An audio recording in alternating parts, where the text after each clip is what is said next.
Hello everyone, आप लोग का स्वागत है पावर इंजीनियरिंग के ऑनलाइन क्लास में। हम लोग यूनिट 2 पढ़ रहे थे और यूनिट 2 में हम लोग आईसी इंजन का टेस्टिंग पढ़ रहे थे, जिसमें हम लोग इंडिकेटेड पावर, ब्रेक पावर और फ्रिक्शनल पावर के बारे में प्रीवियस लेक्चर में डिस्कशन किए थे। और आज उसी पर बेस्ड कुछ न्यूमेरिकल्स देखेंगे जो काफ़ी इंपॉर्टेंट है, क्योंकि जो न्यूमेरिकल्स आएगा लगभग इसी पैटर्न का जो है बोर्ड एग्जाम में आ सकता है। तो चलिए स्टार्ट करते हैं। पहले न्यूमेरिकल से क्या कह रहा है? A two-stroke IC engine has a mean effective pressure of 6 बार। कह रहा है कि एक टू स्ट्रोक इंजन है जिसमें मीन इफेक्टिव प्रेशर जो है 6 बार डेवलप होता है। The speed of the engine is 1000 RPM, और उसका जो स्पीड है वो कितना है? 1000 आरपीएम है। If the diameter of the piston and stroke are 110 mm and 140 mm respectively, find the indicated power. तो काफी आसान क्वेश्चन है। तो क्या कह रहा है? तो सबसे पहला हम लोग सॉल्यूशन पार्ट्स में आते हैं। तो क्या कह रहा है? A two stroke IC engine. तो क्लियर हो गया कि सबसे पहला काम क्या है कि टू स्ट्रोक आईसी इंजन का क्वेश्चन है, ठीक है। और आप पढ़े इसमें निकालना क्या है, तो इसमें पूछ रहा है कि इंडिकेटेड पावर क्या होगा। तो टू स्ट्रोक इंजन में जो स्मॉल एन होता है वो किसके बराबर होता है? कैपिटल एन के बराबर। और यहां कितना उसका वैल्यू दे दिया है? 1000 आरपीएम दे दिया हुआ है, करेक्ट है। और क्या बोल रहा है कि मीन इफेक्टिव प्रेशर।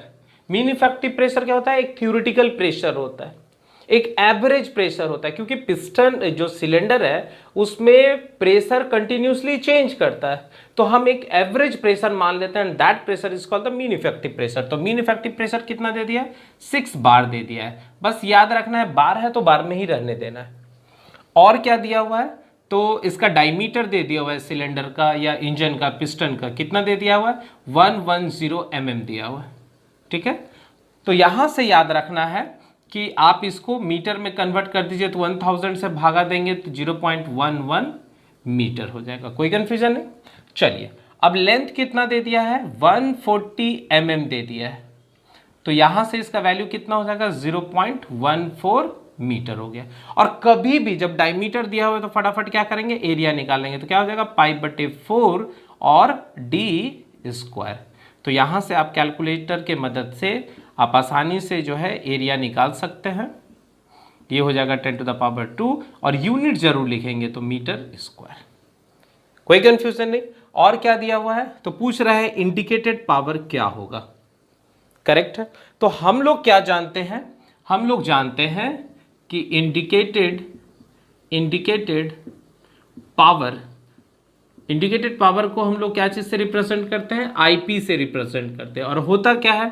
तो इंडिकेटेड पावर बराबर, आपको फॉर्मूला याद होगा, 100 साल प्रधानमंत्री ऐस करेंगे, लालटेन नहीं रहेगा, डिवाइडेड बाय 60। और यूनिट जरूर याद रखें, दिस इज कॉल्ड किलोवाट। बहुत इंपॉर्टेंट है। आसानी से आपको तरीका बता दिया हूं याद रखने का, या अगर आपको कोई और भी दूसरा तरीका याद होगा तो आप आसानी से याद कर लीजिएगा, ठीक है। तो यहां पर क्या है? 100 मीन इफेक्टिव प्रेशर कितना है? 6 बार। याद रखना है, बार है, ऑलरेडी हम लोग फॉर्मूला में ही कन्वर्सन कर चुके हैं तो नहीं चेंज करना है। और एरिया तो π/4, d स्क्वायर का मतलब 0.11 का होल स्क्वायर, इंटू लेंथ कितना दे दिया है? तो लेंथ आपको दे दिया है 0.14, और n का वैल्यू कितना है? 1000, और डिवाइडेड बाई कितना है? 60। क्या चीज यूनिट हो जाएगा? तो किलो वाट है। अब आप क्या करेंगे? फटाफट कैलकुलेटर के मदद से जो है इसको कैलकुलेट कर लेंगे। तो कैलकुलेटर के मदद से अगर इसको कैलकुलेट करेंगे तो लगभग इसका जो वैल्यूज आता है वो 13.5 किलो वाट के आसपास आता है। आप एक बार खुद से भी कैलकुलेशन कर लेंगे, अगर किसी तरह का कैलकुलेशन मिस्टेक होगा तो वहां पर आप चेंज कर लेंगे, ठीक है। 13.3 या 13.5 किलो वाट के आसपास आता है, and this is your required answer. तो आई होप आपको ये न्यूमेरिकल आसानी से समझ में आ गया, क्योंकि ये न्यूमेरिकल काफी आसान थे, सिर्फ फॉर्मूला बेस्ड थे। चलिए, अब हम लोग क्या करेंगे? नेक्स्ट न्यूमेरिकल्स देखते हैं, ठीक है। तब तक आप इसको फटाफट नोट कर लेंगे।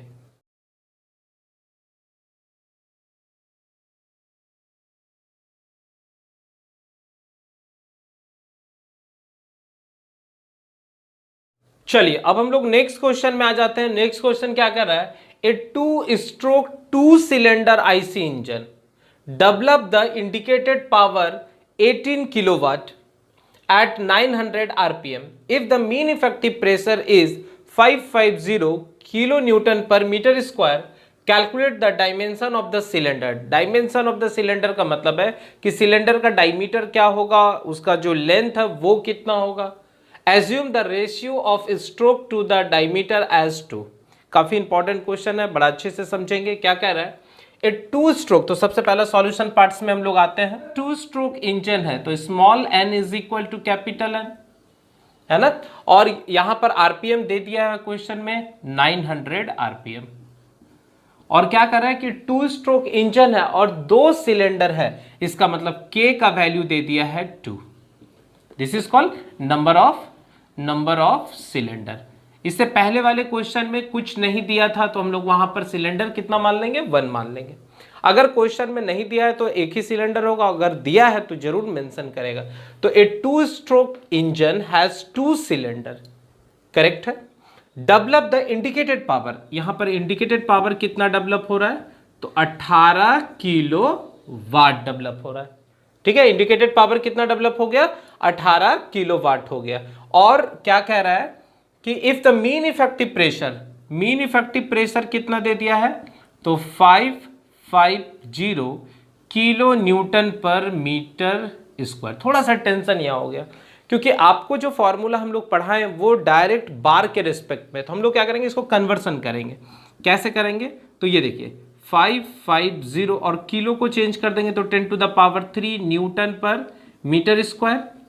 और अगर हम इसमें से 100 और निकाल ले तो ये कितना हो जाएगा, 5.5 इंटू, देखिए 100 से इसको गुना कर देंगे तो फिर वापस इतना आ जाएगा, into 10 to the power 3 newton per metre square. और यहां से जब आप देख रहे हैं तो ये 5.5 into 10 to the power 5 newton per metre square हो गया। और हम जानते हैं एक बार बराबर 10 to the power 5 newton per metre square होता है। तो यहां से मीन इफेक्टिव प्रेशर आपको कितना निकल गया, तो मीन इफेक्टिव प्रेशर बराबर 5.5 बार निकल गया। तो यहां से आप मीन इफेक्टिव प्रेशर निकाल लिए। चलिए नेक्स्ट आगे क्या बता रहा है, calculate the dimension of the cylinder, assume the ratio of stroke, मतलब stroke length to the diameter का रिलेशन क्या दे दिया है, 2 दिया है। इसका मतलब हम कह सकते हैं L is equal to 2D। यहां तक में कोई कंफ्यूजन नहीं, करेक्ट है। और यही हमको निकालना है, हमसे क्वेश्चन जो पूछ रहा है सिलेंडर का डायमीटर क्या होगा, सिलेंडर का लेंथ कितना होगा, यही इसी को हम लोग क्या कहते हैं, डायमेंशन कहते हैं। तो हम लोग जानते हैं तो लिख देंगे वी नो दैट क्या जानते हैं, तो indicated power is equal to 100 साल प्रधानमंत्री एस करेंगे L इंटू एन और डिवाइडेड बाई 60। और यूनिट क्या है, किलोवाट पर। एक चीज यहां नोटिस करेंगे कि यहां नंबर ऑफ सिलेंडर भी दे दिया है, इसलिए इस सब चीज पर, छोटे छोटे चीज पर ध्यान देंगे। तो यहां हम लोग क्या करेंगे, K से भी मल्टीप्लाई करेंगे, ठीक है। और नहीं तो आप आगे ही कर दीजिए, indicated power is equal to K into, ठीक है। और यहां पर यूनिट लिख दीजिए किलोवाट, कोई कंफ्यूजन नहीं। अब इंडिकेटेड पावर क्वेश्चन में दे दिया हुआ है, कितना दे दिया हुआ है इंडिकेटेड पावर, 18 किलोवाट। तो लिख दीजिए 18 kilowatt is equal to K का वैल्यू 2, नंबर ऑफ सिलेंडर 2 है, 100 प्राइम मिनिस्टर PM कितना है, तो 5.5 बार, इंटू एरिया, तो एरिया कितना हो जाएगा, तो π/4 D स्क्वायर। और स्ट्रोक लेंथ L बराबर क्या रिलेशन दिया हुआ है, तो 2D, तो यहां लिख दीजिए 2D इंटू n कितना है, कैपिटल N है 900 यूनिट किलोवाट और डिवाइडेड बाय हाउ मच, 60। तो एक चीज आप यहां से नोटिस कर रहे हैं कि किलोवाट कट गया, बाकी बात जो यूनिट होगा वो आपको लिखा हुआ मिल जाएगा। तो हम लोग क्या करेंगे, यहां से क्रॉस मल्टीप्लाई कर देंगे। तो देखिए, तो 18 into 60 is equal to 2 into 100 into 5.5 into, देखिए 2 से इसको काट देते हैं तो ये 2 हो जाएगा, तो ये हो जाएगा π/2 D क्यूब इंटू 900। चेक कर लेंगे।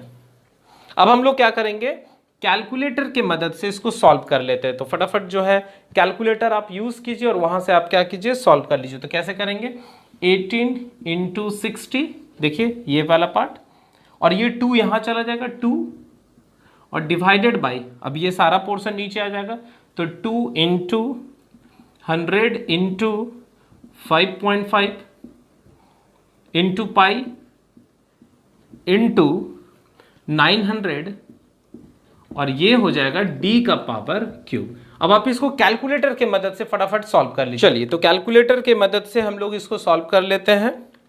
तो कितना आ जा रहा है, 18 इंटू 60 इंटू 2 और नीचे आ जाएगा 2 into 100 into 5.5 into shift pi into 900।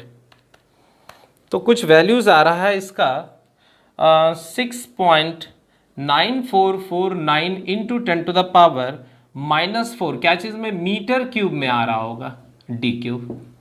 ठीक है, तो यहाँ से हम लोग क्या करेंगे, इसका क्यूब रूट निकाल लेते हैं। तो 6.9449 into 10 to the power -4 correct है, -4 और पावर कितना हो जाएगा 1 डिवाइडेड बाई 3।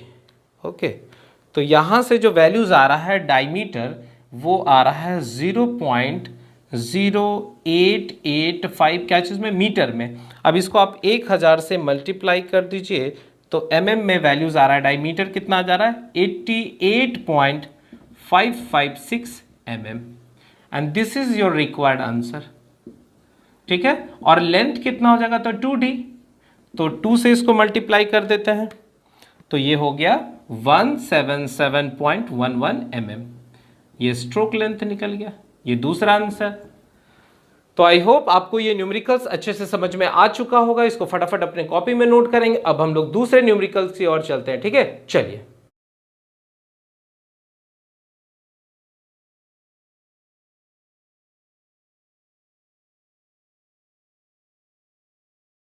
चलिए, अब हम लोग नेक्स्ट क्वेश्चन में आ जाते हैं। नेक्स्ट क्वेश्चन क्या कह रहा है, a rope brake dynamometer has a brake wheel diameter of 600 mm and diameter of rope is 8 mm. The dead load on the brake is 210 Newton and spring balance read 40 Newton. If the engine makes 450 RPM then calculate the brake power. काफी important question है, अपने SBT में लगभग 3 बार ये numericals पूछ चुका है, तो आप इसको ज्यादा से ज्यादा प्रैक्टिस करेंगे। आसान है, सिर्फ फॉर्मूला बेस्ड है। क्या सॉल्यूशन पार्ट्स में हम लोग क्या करेंगे, जो ब्रेक व्हील डायमीटर है वो कैपिटल डी है और ये कितना है 600 mm है, तो आप इसको फटाफट क्या करेंगे, मीटर में कन्वर्ट करेंगे। तो 1000 से भागा दे देंगे तो ये कितना आ जाएगा 0.6 मीटर हो गया। ठीक है, और क्या कर रहा है, डायमीटर ऑफ रोप, तो डायमीटर ऑफ रोप को डी कहते हैं, ये कितना है 8 mm है और इसको भी अगर 1000 से भागा दे दिए तो ये कितना है 0.008 मीटर होगा। जरा भी कंफ्यूजन नहीं करेंगे, आप कैलकुलेटर के मदद से भी सॉल्व करते रहेंगे। Yes correct. ठीक है, नेक्स्ट क्या कर रहा है, डेड लोड कितना दे दिया हुआ है, तो 210 न्यूटन दे दिया हुआ है और स्प्रिंग रीडिंग कितना कर रहा है, तो 40 न्यूटन कर रहा है। If the engine make, speed कितना दिया हुआ है, तो 450 आरपीएम दिया हुआ है, तो पूछ रहा है ब्रेक पावर कितना होगा। करेक्ट है, तो हम लोग जानते हैं, तो वी नो दैट क्या जानते हैं, तो हम लोग जानते हैं कि brake power is equal to कितना होता है, तो W माइनस एस गुना pi capital D plus small D, जब डायमीटर ऑफ रोप दिया हो, इंटू एन डिवाइडेड बाई 60 और इसका यूनिट याद रखना है वाट होता है। इंडिकेटेड का किलोवाट में करते हैं रिप्रेजेंट और इसको वाट में करते हैं। तो यहां से हम लोग कह सकते हैं कि brake power is equal to W का वैल्यू कितना दे दिया है, तो 210 माइनस कितना हो गया S 40। ठीक है, 210 माइनस 40 इंटू पाई, डायमीटर कितना हो गया 0.6 प्लस 0.008 और स्पीड कितना दे दिया है 450 और डिवाइडेड बाई कितना हो गया, तो 60। यूनिट क्या है, वाट में हो गया। तो फटाफट कैलकुलेटर की मदद से आप निकाल लीजिए।